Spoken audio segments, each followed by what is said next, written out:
My brother is trying to seize everything I have for himself. My name is Nathan Carter. The first time I saw my brother smile as a weapon, I didn't recognize it for what it was. Trust me, you'll regret skipping this story. So before you sit back and listen, take a moment to like the video and subscribe to Ethan's Way. Now get in the mood to listen to this story because it might be the ultimate sweet revenge. My father's death didn't hit me all at once. It crept in slowly through the empty chair at Sunday dinner, the missed texts that no longer came, the way the old studio lights flickered at dusk but no longer reflected in his glasses. He built Carter Design Group from a basement drafting table and a coffee addiction. He wasn't flashy, but clients trusted him. They came back. He taught me every trick he knew: how to build trust before you built walls, how to sketch with empathy, how to read people even when they were trying to sell you something. I was the oldest. It made sense that I took over. No drama, no objections, at least not at first. Luke was 3 years younger, charismatic, social, easy to like. He never wanted to be an architect, though. He flirted with real estate, got his business degree, bounced around consulting gigs. We never clashed because we never overlapped, until now. After the funeral, Luke started showing up at the office more often. Just helping out, he said, making sure you're not drowning. At first I appreciated it. Grief is heavy and the firm had projects mid-flight. Having him around to handle admin things, field a call, maybe organize Dad's office, it was a relief. Until it wasn't. The first time I noticed something off was with the Whitman project, a key client old money old house total remodel. My designs were done. We had a meeting set to present. Then they canceled. We've decided to go in another direction, they said, but thank you for your time. I was stunned. No warning, no explanation. A week later, I spotted Luke's car outside their estate. Not parked discreetly, parked prominently like he wanted me to see it. I confronted him. What were you doing at the Whitmans? He didn't flinch. Just a chat. They were asking about Dad's original sketches. I figured I'd represent the family. Represent the family. Those words echoed in my skull. Who gave him that right? Still, I let it go. Maybe it was nothing. But the coincidences stacked up. Files were misplaced. A junior designer claimed she'd been told by someone in management to submit an alternate version of a pitch. Luke started making offhand comments in front of the team. Nathan's too busy. He's still adjusting. Maybe we should modernize our approach. Always with a smile. Always pretending to be helpful. Then came the team meeting he accidentally scheduled at the same time as a client pitch I was leading. Half the staff missed the pitch. We lost the job. Sorry, miscommunication, Luke said. That's on me. But it kept happening. It's hard to explain the kind of gaslighting that happens when betrayal wears your brother's face. Because you want to believe in him. You want to believe it's just clumsiness or grief or stress. You don't want to believe your own blood could be setting fire to what your father left behind. Then came the day I overheard him on the phone in the break room. Yeah, I'll have numbers for you by next week. No, he has no idea. Trust me, this place will be mine by the end of the quarter. That was when the fog lifted. It wasn't my imagination. It wasn't grief. Luke wasn't helping. He was positioning, plotting, smiling like a friend while he poisoned the roots. But why? We weren't enemies. We grew up in the same house, same bunk bed. He was the one who used to wait for me to walk him home from school. I was the one who talked him through his first heartbreak. We never had some dramatic falling out. There was no inciting wound. So why was he doing this? That night, I sat alone in my father's office, the same room where I used to draw castles on scrap paper while he drafted real ones. The same desk where he once handed me the firm's incorporation documents and said, "Someday this will be yours." And maybe that was the problem. Maybe Luke thought it should have been his too. Or maybe he couldn't stand being on the outside anymore. I didn't have all the answers, but I was starting to see the game. And I knew one thing I wasn't about to fold. Not when this company was the last thing I had left of my father. Not when the walls still echoed with the lessons he taught me. If Luke wanted a war, fine. But I'd fight it my way. Quiet, smart, surgical. He wouldn't see it coming. Luke always knew how to charm a room. He didn't walk into a space, he floated into it, smiling like he belonged everywhere, laughing just loud enough to draw attention. People liked him because he made them feel like they mattered. And that was the trick. He didn't win people over, he recruited them. After the Whitman incident, I started watching him more closely. I didn't accuse him of anything. I knew that would only push him deeper into performance mode, more smiles, more innocence, more gaslighting. Instead, I decided to let him move freely and watch what he left behind. It started with the interns. I overheard him one morning talking to Marcus, one of our newer recruits. Luke was leaning against the edge of a desk, sipping his coffee, speaking just loud enough to sound casual, just quiet enough to sound conspiratorial. You've seen how outdated Nathan's workflow is, right? I'm not saying it's bad, just slow. If we want to scale, we can't keep designing like it's 2009. Marcus nodded, unsure. Luke smiled and clapped him on the shoulder. Don't worry, I'll talk to him. It wasn't a direct insult. It was a whisper of doubt, the kind that poisons morale one drop at a time. Then it was Janet, our project coordinator. She was suddenly sick more often, missing meetings, forgetting schedules. I pulled her aside and asked if everything was okay. Her answer was cagey. Luke said you might be stepping back soon anyway, that I should start preparing to take direction from him directly. I stared at her. I never said I was stepping back. Oh, I must have misunderstood. Right. By the end of that week, I found out Luke had been logging into our internal system using my old credentials. He had access to our financials, project files, even correspondence with clients. My password hadn't changed since Dad set up the original network. That was my mistake. I fixed it quietly, but he had already seen enough. The truth was I had kept the company lean on purpose. We were profitable, but not flashy. I reinvested carefully, never overextended, and that restraint made Luke itch. He wanted growth, expansion. He wanted to turn Carter Design Group into a brand, not a legacy, and I was in his way. Then came the biggest blow, our partnership with Andover Developments, a huge contract, months in the works, a restoration meets modernization proposal for a downtown block of historic buildings. I had spent weeks fine-tuning the pitch deck. The night before the final meeting, I stayed late to prep. When I logged into the server to grab the final deck, the file was missing, not moved, not renamed, gone. I panicked. I searched backups. Nothing. It was like it had never existed. I checked the activity logs. Last login before me, Luke. Time 3:12 a.m. I didn't sleep that night. The next day, Luke offered to help me present like nothing had happened. And he did. He stood next to me in the boardroom, beaming like we were partners. While I stuttered through a recreated pitch, he filled in gaps, polished my talking points, impressed the clients with language I'd never used. It worked. We landed the deal. But I knew. He had sabotaged the file just to come in and rescue me. It was calculated, precise. And the worst part, he was good at it. Clients smiled at him. Employees thanked him. Even I, for a split second, felt like I owed him something. That's when it hit me. This wasn't about the company. It was about identity. Luke wasn't just trying to take over Carter Design Group. He was trying to be Carter Design Group. My father's name, my inheritance, my identity, all of it. He wasn't content being the side character anymore. He wanted to rewrite the narrative, make himself the protagonist. And he was doing it smiling the whole time. But smiles can only go so far. I knew who I was. I knew what I had built.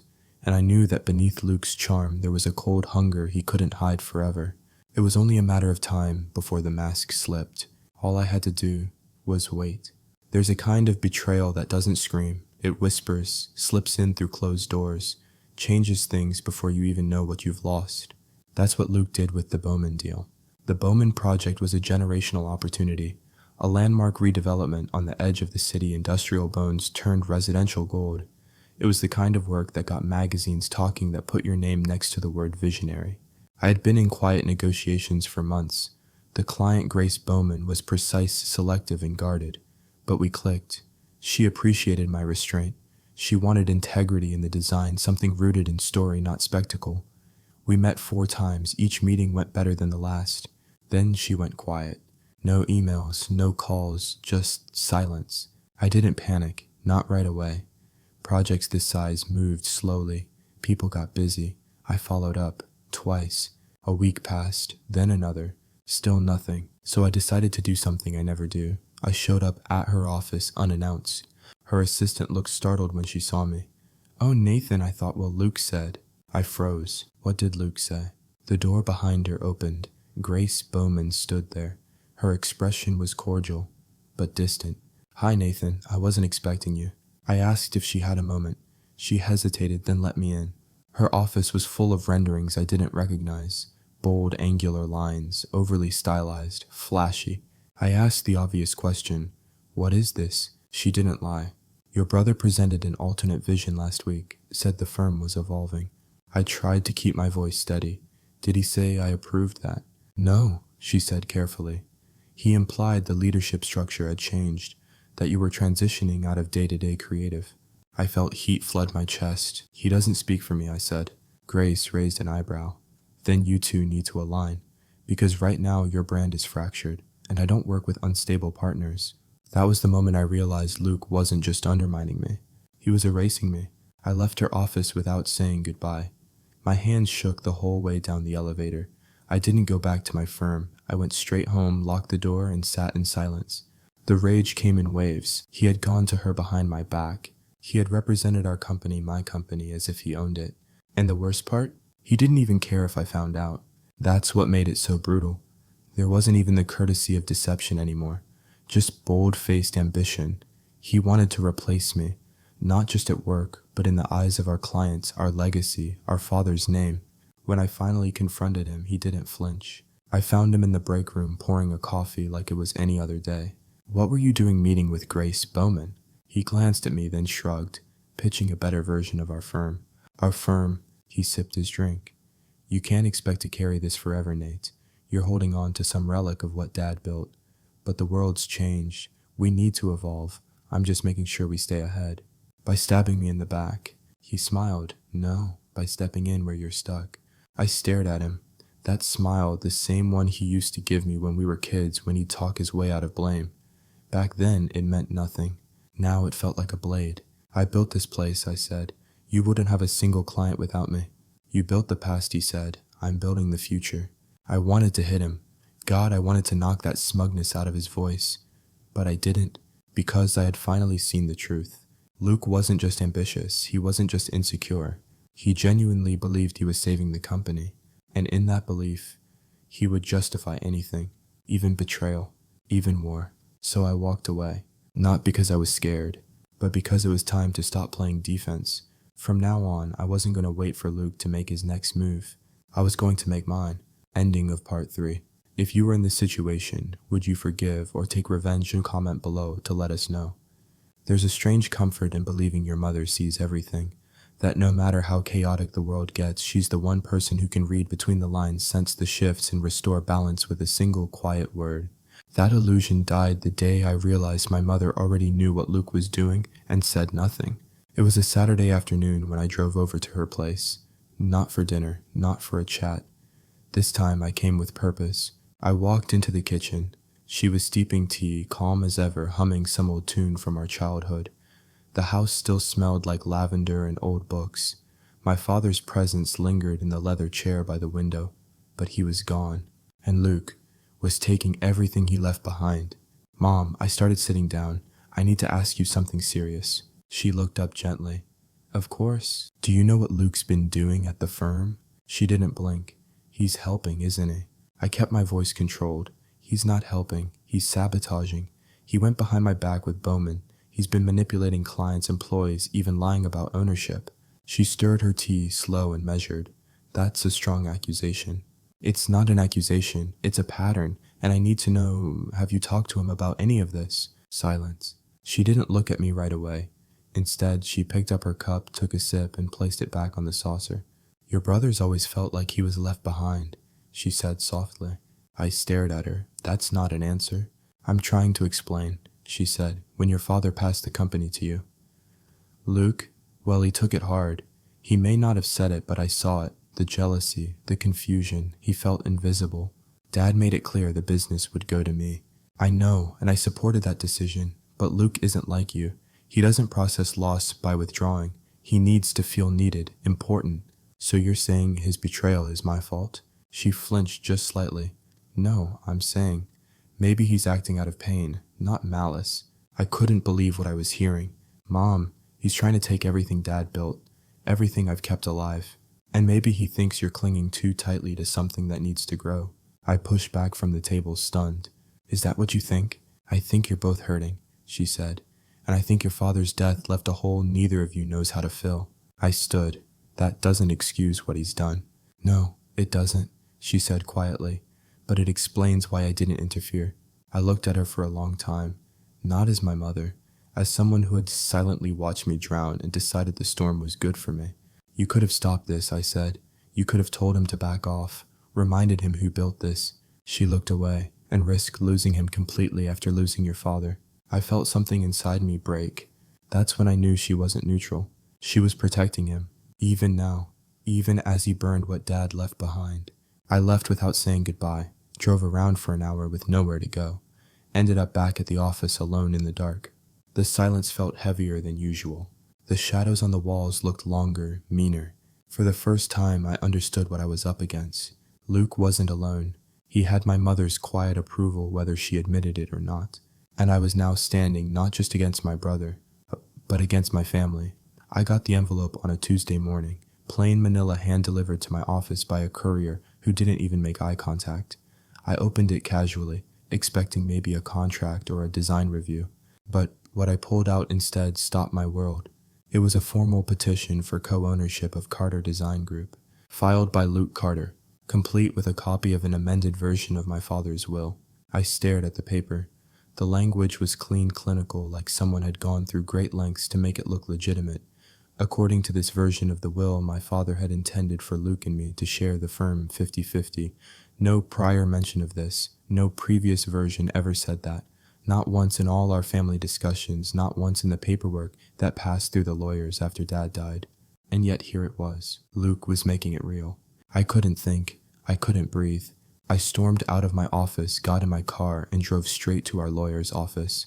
The same man who had handled Dad's estate, originally Mr. Dale. A quiet man with a library's worth of files and a memory sharp enough to slice through lies. He examined the will, flipping through it slowly. Then he frowned. "This isn't the copy we executed," he said. "You're sure? Positive? Your father was clear he left the firm solely to you. This document, he tapped it. It's been altered. The formatting is different. The clause about shared ownership, that wasn't there before." I felt something in my stomach twist. "So what does that mean legally?" He sighed. "It means your brother's trying to make a claim. If he pushes this in court, it could get ugly. You'll need to prove the original is authentic and that this one is a forgery." A forgery. That word echoed in my mind like a gunshot in an empty room. Luke hadn't just played games with perception anymore. He had crossed the line. He had rewritten our father's dying words. And worse, he was doing it through the courts, with lawyers, with signatures, with confidence.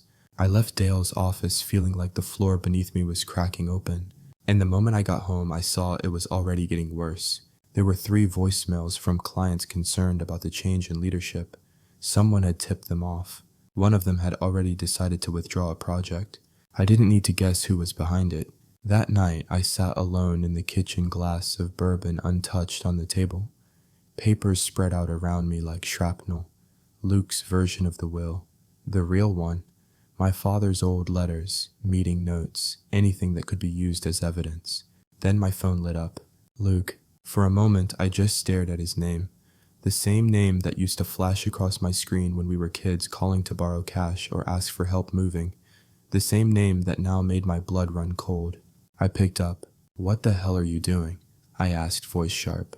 He didn't hesitate. "Getting what I deserve." "What you deserve?" I snapped. "You're forging Dad's will. You're trying to take what he gave me." "No," he said calmly. "I'm claiming what he promised me." "You're delusional." "No, Nathan, you're greedy. You've always thought you were the chosen one. But Dad told me he said I'd be part of it too. He just never made it official.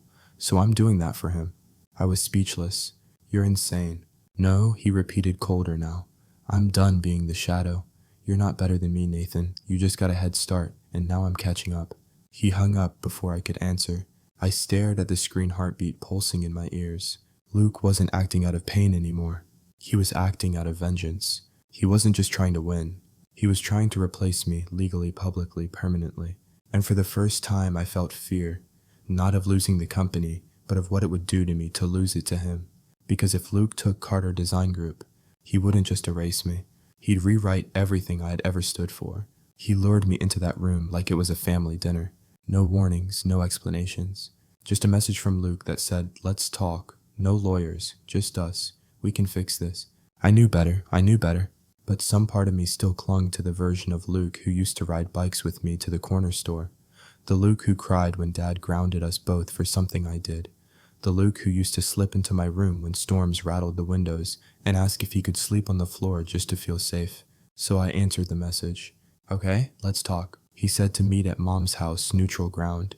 But when I arrived, her car wasn't in the driveway. Her lights were off. And as soon as I walked inside, I felt the chill of something rehearsed. Luke was already sitting in the dining room. But he wasn't alone. Two men flanked him. One was our cousin Brandon, technically family, but a lawyer with a reputation for sharp elbows. The other was a stranger in a tailored suit with a leather folder open in front of him. Luke stood and extended his hand like it was nothing. Nate, glad you came. What is this? I asked. Just a sit down, he said. No pressure, but I figured it might help to have some structure. I didn't shake his hand. I sat down across from him, slow and steady, my skin buzzing. Brandon smiled politely. We're here to talk options, Nathan. There are no options, I said flatly. You filed a fake will. You went behind my back. You tried to ruin my career. Luke leaned in slightly. Or, I tried to salvage a legacy, one that belongs to both of us. I clenched my fists under the table. Then the other man spoke. His voice was smooth, corporate. Mr. Carter Luke has prepared a proposal, a clean 50-50 ownership split, transitional leadership over 6 months, full shared equity. We've even drafted a branding update to reflect a joint identity Carter Brothers design. I almost laughed. They had a brand ready. I looked at the mock-up folder. New logo, new website mock-ups, taglines like 2 minds, 1 vision. Luke was already rewriting history. And if I say no, I asked. Luke's voice dropped controlled and cold. Then we go to court, and the press gets involved. You'll look like the egotist who refused to share his late father's dream. Brandon chimed in. And your team might get nervous. Clients too. That's when I realized what this was. A power play. They were betting I'd fold, that I'd be too proud to air dirty laundry, that I'd be too careful, too professional, too moral to escalate. And for a second, I almost did. Because I knew what a court battle would mean. Time, money, exposure. Every document, every family memory, every petty fight turned into leverage. But then I remembered the look on Grace Bowman's face. I remembered Mom's silence. I remembered the fake will. And I remembered Luke smiling as he erased me from my own company. No, I said, I'm not signing anything. Brandon raised an eyebrow. You sure you want to do this the hard way? Luke leaned back, arms crossed, as if expecting it. You always were stubborn. No, I said quietly. I was always loyal. You just took advantage of that. He said nothing. I stood. You want a war? Luke? You've got one. But don't expect me to play by your rules. Then I walked out, heart pounding, but spine straight. Because that night, for the first time since this started, I stopped being the victim. I stopped reacting. I started planning. I hired a new attorney that week. Not Dale, someone sharper. Someone younger, hungrier, with a taste for blood. I also brought in a forensic document analyst.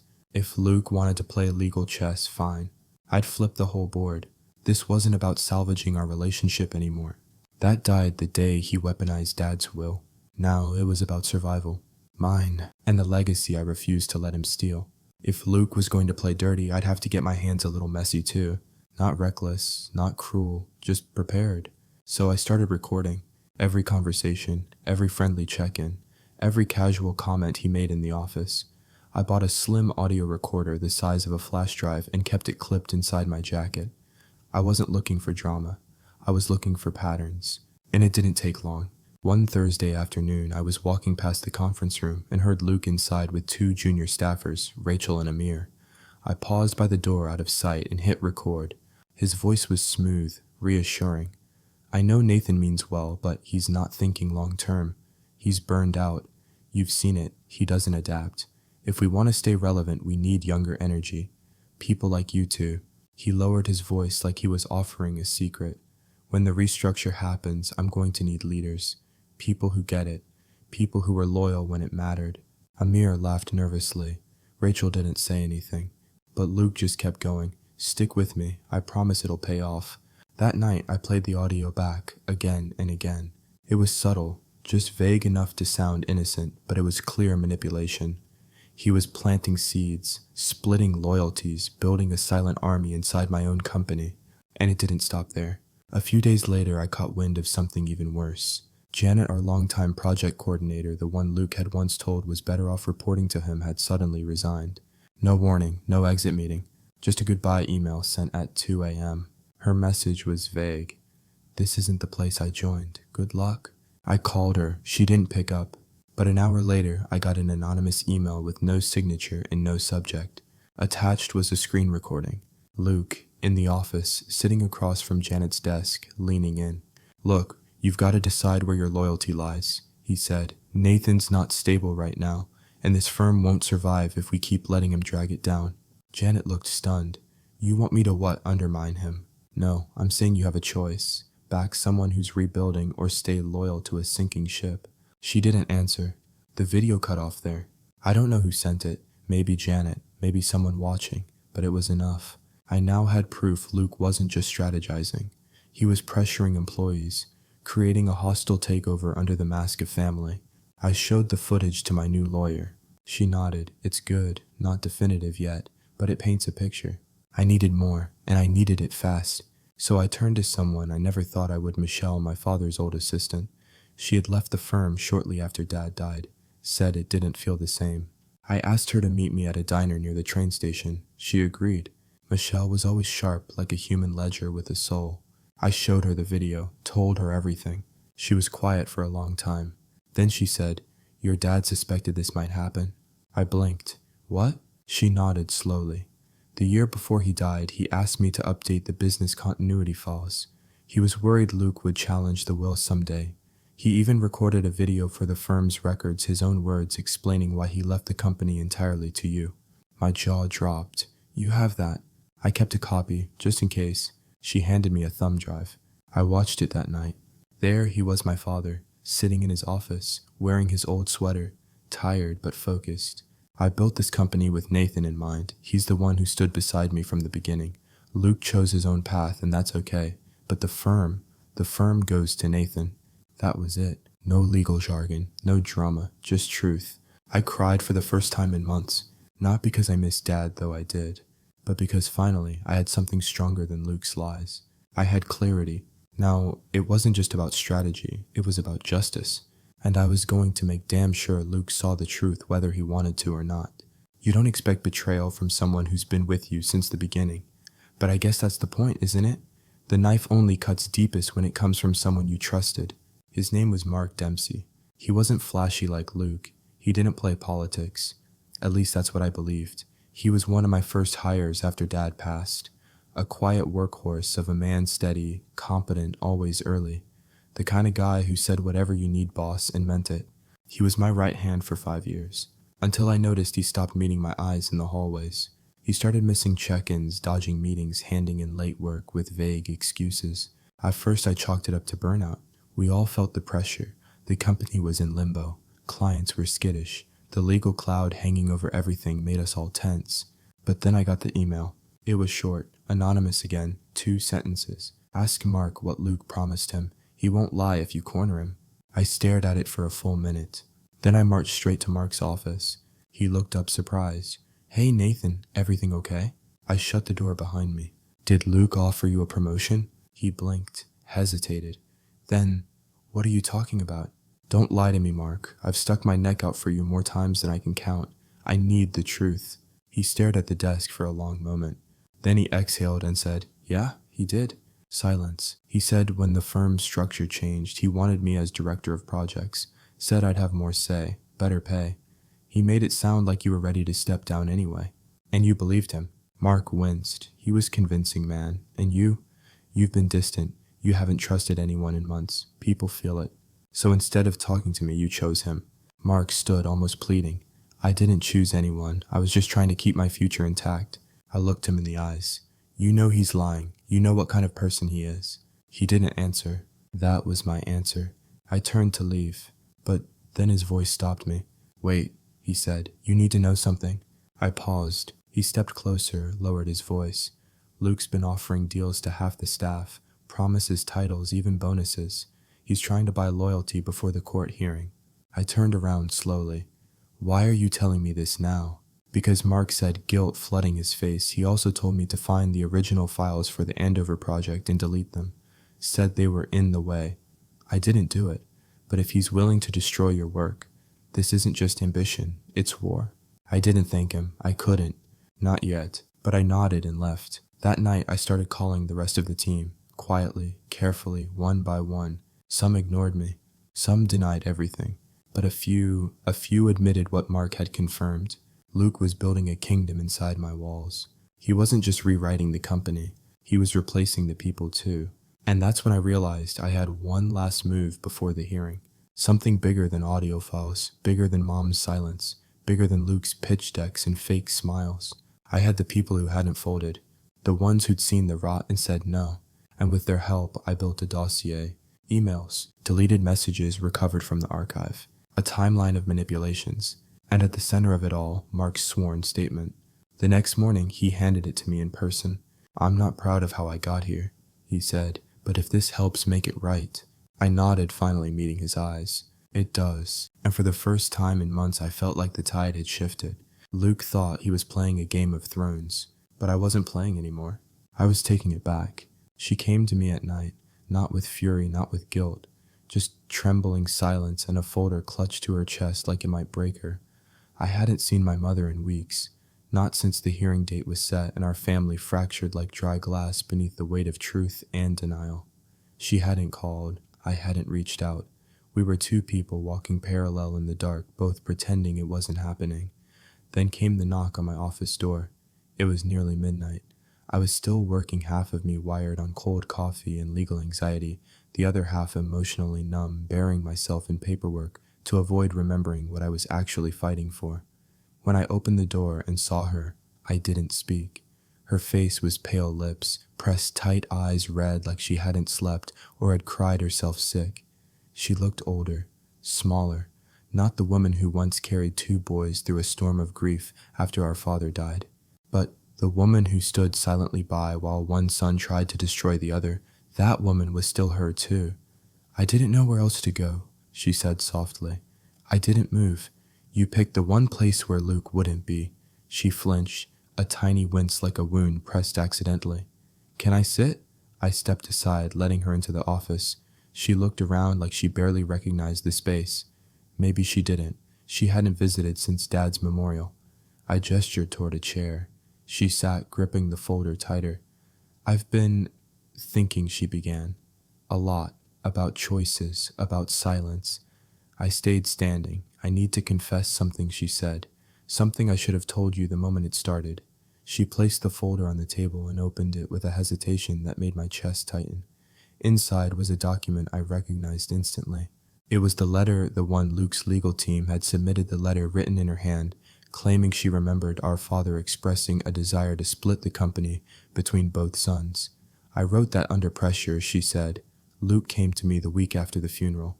Said he found an updated version of the will. Said Dad had meant to leave the business to both of you." My jaw clenched. "And you believed him?" She didn't answer right away. "I didn't want to lose him too," she said. "You had the company, the legacy. Everyone knew you were Dad's heir. But Luke?" He looked lost, angry, like a boy whose name had been erased. I thought if I helped him feel like he mattered just for a moment, maybe he'd stay. "You helped him forge our father's final wishes," I said, not out of belief, but out of fear. She nodded, eyes downcast. "I know." Silence ballooned between us. I didn't try to fill it. Let her sit with the weight of her choice. "I never thought it would go this far," she whispered. "I thought it would be resolved quietly. I never imagined it would reach the court or that you'd be attacked so viciously. And now," she slid a new document across the table. "I'm retracting my statement. I've signed it, notarized it, I've told the truth." I looked down, a full-page declaration, clear, detailed, admitting that the letter she submitted had no factual basis, that she'd written it under emotional pressure, that our father never at any time told her the firm should be split, and that she had no reason to doubt the will as it was originally written. "You realize what this means," I said. She nodded. "It means I betrayed you, but it also means I can stop betraying him." She meant Dad. I sat slowly, my mind spinning with what this meant legally, emotionally, psychologically. I had my father's video. I had Luke's recordings. I had Mark's testimony. And now, I had this. The linchpin of Luke's entire case cut loose by the woman who signed it. But this wasn't just a legal victory. It was something uglier. because the part of me that needed this desperately was also the part of me that hurt the most. You should have come to me the moment Luke asked for anything, I said. You should have known what it would cost. I did, she said quietly, but not until I saw you fighting alone, and I remembered how much your father trusted you, how he looked at you when he handed you the keys. She took a breath that sounded like it weighed 50 pounds. I see it now. I see what Luke did, not because he's evil, but because he's broken, and I enabled that brokenness by pretending it didn't matter. Her voice cracked. I let one son burn the other so I wouldn't feel like a failure. The room held its breath. I watched her for a long time. The mother who had wiped my bruises, who once clapped at my first solo presentation in school, who cheered when Dad named me creative director. And now here she was, reduced by her own guilt. I wanted to forgive her, but the wound was still fresh, still open. So I said the only honest thing I could. I hear you, and I'll use this, but I'm not ready to forgive you yet. She nodded, tears finally falling. That's fair. She stood slowly, one last glance at the place that had become my war room. As she reached the door, she turned back. I hope when all of this is done, you don't lose the part of yourself that still believes in family. I didn't respond. I wasn't sure if that part still existed. The door clicked shut behind her. I sat for a long time after she left the retraction still open on the desk, and somewhere beneath the pain, beneath the betrayal, beneath the broken trust, I felt something shift. This wasn't just Luke's downfall. It was the beginning of the truth finally standing up, even if it was late, even if it came from the same mouth that once helped bury it. You expect the truth to speak for itself, but in a courtroom the truth has to be rehearsed, presented, and defended like a fragile thesis. It was a bright morning when we walked into the courthouse, too bright considering what was at stake. My lawyer Mira walked beside me, sharp black blazer eyes like steel under her calm tone. She was the kind of person who didn't blink under pressure. Her calm steadied me. Luke was already there. He stood outside the courtroom with his attorney, some polished suit from a high-end firm known for aggressive litigation. Luke looked like he was on the cover of a magazine, crisp navy suit, tan skin, that performative calm he wore like cologne. He nodded at me, half a smirk in place, like he thought this was a formality, like he was about to inherit my life. We didn't speak. Once inside, the courtroom was surprisingly small. Just a few rows of benches, a raised desk for the judge, and 2 tables. No jury, just the law, just the truth, or whatever each side could make of it. The judge was an older man with tired eyes, gray hair, and a voice that sounded like it had outlasted 100 family breakdowns. "Let's begin," he said simply. Luke's side went first. His attorney stood with that practiced courtroom posture and started with the story of 2 brothers, how their father built something special, how the business, while legally transferred to one son, had always been verbally intended to be shared, how the revised will newly discovered supported this verbal agreement, how Luke had merely sought fairness, legacy, equity. I watched the judge closely. His expression didn't change once. Then they presented the letter, the one signed by my mother before the retraction. They read it aloud, letting her words paint the idea of an overlooked second son, a loving father with unfinished intentions. I felt my hands tighten under the table. Then it was our turn. Mira stood slowly, unflinching.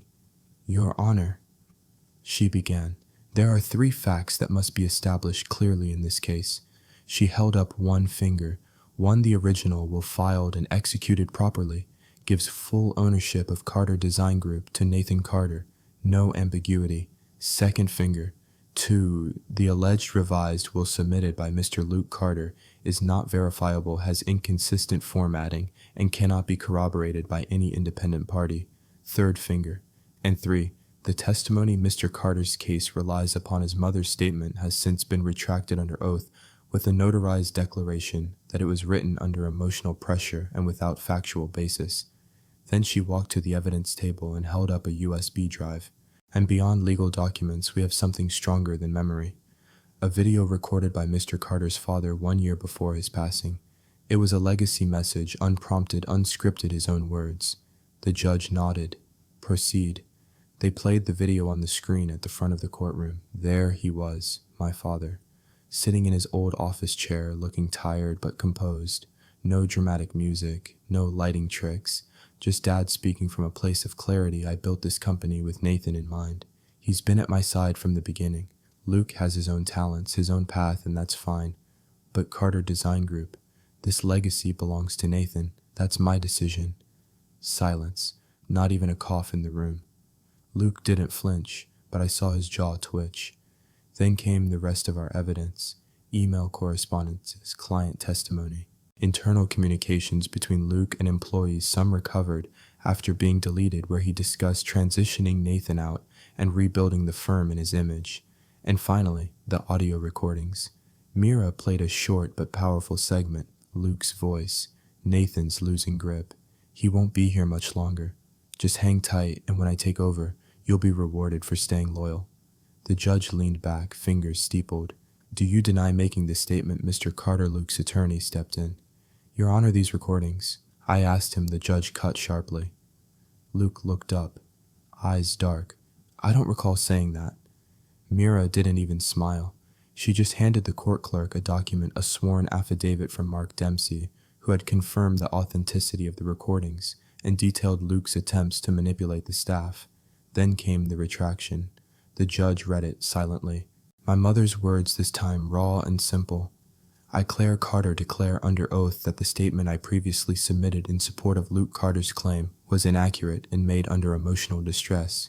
I have no recollection of my husband ever expressing a desire to split ownership of Carter Design Group. I regret my earlier action and fully support the legitimacy of the original will. That was the moment Luke's mask cracked. It wasn't visible to everyone, but I saw it, the subtle twitch of his eyelid, the tightening of his fingers, the slight shake in his knee. It was the look of someone watching their entire strategy collapse under the weight of truth. The judge didn't deliberate long. He removed his glasses, rubbed his brow, and spoke like someone who had done this far too many times. This court finds no credible evidence to support Mr. Luke Carter's claim of co-ownership. The original will stands. Ownership of Carter Design Group remains fully with Nathan Carter. Furthermore, any attempts by Mr. Luke Carter to interfere with the operations or client relationships of the firm must cease immediately. His gavel came down like thunder. It was over. Luke didn't look at me. He just gathered his papers, stood silently, and walked out like a ghost. The courtroom emptied slowly, but I stayed seated. Mira touched my arm. You okay? I nodded barely, because the truth was I didn't feel victorious. Not really. I felt hollow, exhausted, like a man who defended his house from fire but lost half the photographs in the process. I had the company, I had my name, I had justice, but I had lost something too, and no court ruling could give it back. Victory doesn't come with applause. It arrives with silence, with strange anticlimactic stillness, with a weight that settles on your shoulders not because you're defeated, but because you're still standing, and now you finally realize how much it cost you to stay upright. A week after the ruling, I walked into the office alone. No fanfare, no balloons. Just the front desk light humming faintly, the faint scent of old paper and dust, and the hum of the heating system struggling against the cold. My office had been cleaned. Someone, maybe Mira or even Mark, had cleared away the court documents, the folders of evidence, the printed email chains I'd once combed through like a madman, looking for gold and gravel. All that was left on the desk was a legal folder stamped with a single name, Carter Design Group, ownership finalization. It was done. I was the sole owner now. No pending disputes, no legal shadows. I sat down, placed my hand on the folder, and let my palm rest there for a long time. You'd think it would feel triumphant, maybe even a little sweet, but it didn't. It felt heavy, like something had been saved but not without damage. Outside, the office began to stir. Staff started trickling in heads, low eyes, uncertain. No one quite knew what to say. Some had backed Luke, some had backed me. Most just kept their heads down, trying to keep their jobs. Mark passed by my door, paused, then nodded. I nodded back. Not forgiveness, not exactly, but acknowledgement. At 10, I called a staff meeting. Not a rally, not a celebration. Just a meeting. We all stood in the central atrium, no podium, no projector, just a ring of tired faces and fluorescent lights. I cleared my throat. I know the last few months have been a storm I began, a storm I didn't create, but one I refused to be washed away by. No one moved. You all saw things, heard things. Some of you were lied to. Some of you stayed silent. I'm not here to punish anyone. I'm not here to point fingers. A few people glanced at each other. I'm here to say this. If you're still here, I want to build something better. But if you're staying for the right reasons. Not because you're scared, not because you want a promotion, not because you're playing safe. I paused. You stay because you believe we can still make great things. Together. I let the silence hold for a second longer than was comfortable. Anyone who needs to leave, I understand. There will be no drama, no blacklists, just honesty. I stepped back. Nobody left. Some looked relieved, some looked guilty, some looked like they didn't know how to feel. But for now, they stayed, and that was enough. The next few days passed slowly, like an engine being restarted after a long freeze. Janet came back quietly, unexpectedly. She didn't say much, just placed a hand on my shoulder and gave me a look I hadn't seen in a long time. Not pity, not fear, just support. Rachel apologized awkwardly over coffee. Amir sent a midnight email. I got caught up in Luke's promises. I see clearly now. If there's still a place for me here, I'll earn it. I replied, there's a place. The rest is up to you. Mira finalized the transition paperwork. No appeals from Luke. No last-ditch letters. He was gone. But then one morning, there was an envelope on my desk. No stamp, no return address. Just my name and handwriting I'd recognize anywhere. Nathan. I opened it. One sheet of paper. You won. I hope it was worth it. You were always Dad's favorite. I just wanted to be seen.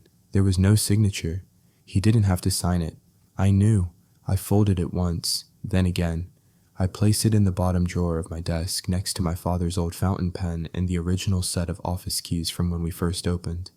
I didn't cry, not because I didn't want to, but because some wounds harden past tears.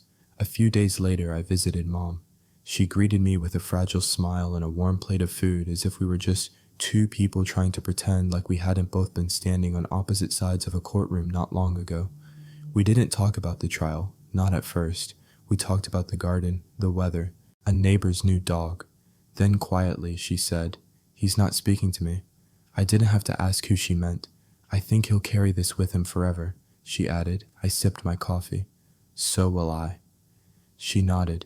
You were right, about him, about me. I don't need to be right anymore, I said. I just want to be done. She reached across the table, touched my hand lightly. Are we okay? I looked at her, the woman who raised me, the woman who lied for my brother, the woman who also gave me the key I needed to win. We're on our way, I said. That's all I could give her. That night, I walked through the empty rooms of the office long after everyone had gone home. I passed the framed sketches Dad once drew. I paused at the client wall we hadn't updated in over a year. I stood in front of the old conference table where Luke once leaned in and told our staff I was stepping down. It felt like a memory from a different lifetime. I sat in the big leather chair, the one Dad used to call his thinking spot, and I finally let myself ask the question I'd been too afraid to voice. What now? I had the firm. I had the name. I had the legal victory, but I didn't have my brother. I didn't have the family I once believed was unshakable. What I had left was mine, yes, but it was earned with blood and betrayal. And somehow, in that stillness, I realized that was enough, because at least now I was standing on truth. No illusions, no borrowed loyalty, just me. It's strange the things you grieve after a fight is over. Not just the people you lost, but the parts of yourself you had to abandon to survive. Months have passed since the court ruling. Carter Design Group is steady again, maybe even thriving. The clients who walked away quietly have started to return contracts and hand sheepish smiles on their faces. They never say it outright, but I see it in their eyes. We thought you'd lose. But I didn't. The firm is mine, not just in name, not just in title, in spirit. We've rebuilt. The office no longer whispers behind closed doors. There are no secret meetings, no hushed alliances. I've hired new blood-hungry, ethical loyal, not to me personally, but to the values we reestablished: integrity, excellence, honesty. We design cleaner now structures that breathe, that speak of resilience without shouting it. I've started spending more time at my drafting table again. That's how I know I'm healing, because for months I couldn't draw. Every line felt like a lie, every sketch like a distraction from a war I hadn't finished fighting. Now, when I put pencil to paper, I'm building again, not just buildings, but myself. But that doesn't mean the scars are gone. Sometimes I wake in the middle of the night drenched in sweat, hearing Luke's voice in my head, cool, calm, condescending. I'm just getting what I deserve. Other nights I dream about Dad. He's silent in those dreams. He stands in the doorway of the office, hands behind his back watching, never judging, never smiling, just there, like he's waiting to see what kind of man I'll become after the storm. There's no ribbon at the end of a story like this, no parade, no happily ever after. What I got instead was clarity, clarity about my brother, clarity about the family I thought I had, clarity about myself. I know now that Luke never really wanted the company, not in the way I did. He didn't care about the lines, the steel, the harmony between structure and soul. What he wanted was recognition. He wanted to feel important. He wanted to feel like Dad saw him as equal. And maybe that was our parents' mistake to assume love could replace legacy, that presence could replace purpose. Luke grew up in the shadow of something he didn't help build but couldn't stop comparing himself to. That bitterness became ambition. That ambition became cruelty. And I let it go too long. I see that now. I let him chip away at me file by file, meeting by meeting, because some part of me didn't believe he'd actually crossed the line. I thought we shared the same blood, the same grief, the same memories. But grief doesn't make people noble. Sometimes it makes them hungry, and Luke was starving. I haven't seen him since the verdict. He never replied to my last message, a simple email I sent a week after the trial. You had a chance to be part of something real. You chose something else. I hope it was worth it. No answer, just silence. I heard he moved to Austin, joined a real estate investment firm, used his version of the truth to start fresh. I wish I could say I hoped he was doing well, but I don't. What I do hope is that he finds peace, because I finally have mine. Mom and I speak again, carefully, cautiously. We're rebuilding too. Our conversations are shorter, gentler, less certain. Sometimes I catch her looking at me like she wants to say more, but he couldn't touch the foundation. That was mine. That was earned. Sometimes I think about what I'd say if he ever showed up again, if he stood in front of me and asked for a conversation or a chance to explain. Would I let him in? I don't know. I'm not interested in revenge anymore. I've had it, and it doesn't taste sweet. It tastes like smoke after a house fire. Necessary, maybe, but not nourishing. I'm interested in building again. The firm is hiring new talent. We've started mentoring college students. We're designing a community center downtown, a space that'll host youth programs and design workshops, something that outlasts egos. And every blueprint we stamp now says the same thing: Carter Design Group Est, by James Carter, rebuilt by Nathan Carter. Not because I needed my name on it, but because some truths deserve to be printed in ink. Because legacy isn't what people remember about you. It's what you protect when no one else will. So here's my truth. I lost a brother. I lost a mother's trust for a time. I lost peace of mind, but I gained something deeper, a clear name, a strong firm, a quiet, undeniable sense of self. And from now on, that's the only thing I'll let anyone build on.